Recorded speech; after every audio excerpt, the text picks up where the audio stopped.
So we are looking to have the most productive sessions possible for our children. To do this, we need to understand them on a very foundational level.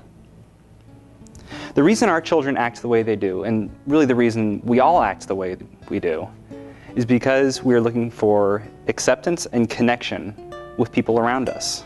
The fundamental drive for acceptance is our motivator for our behaviors. At their core, our students believe they're actually bad people. Instead of looking at behaviors that they do as indicators that they did something wrong, they look at it as indicators that they are bad themselves. This is the difference between guilt, which is perfectly fine and normal, and shame, which is bad. When behaviors are focused on in sessions, all our children hear are, you need to do this, and then you will be loved and acceptable.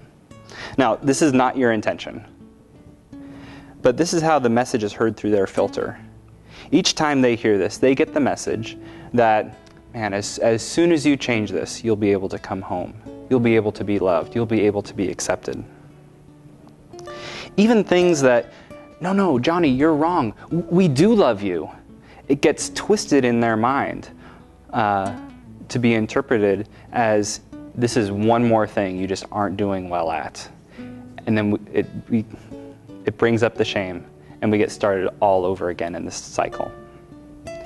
Our goal in sessions is not to focus on behaviors with rewards and punishments and advice giving, but what actually causes those behaviors, the feelings. And going even deeper still, we're talking about the core of our children. So at Kayla, rather than just correct the behaviors, we're actually going to the source. How we correct this core is by providing an accepting atmosphere. If your child feels accepted, they won't feel sad, they won't feel shameful, they won't feel like they need to act out through anger or any other behavioral things.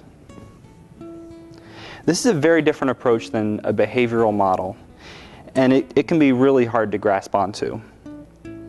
So we have this slide of the emotional goal diagram. We dig through these outer two layers and work on the core. Once we create this feeling of acceptance, it ripples out to the outer two circles, changing our child's emotion and eventually changing their behavior, which is what got us here in the first place.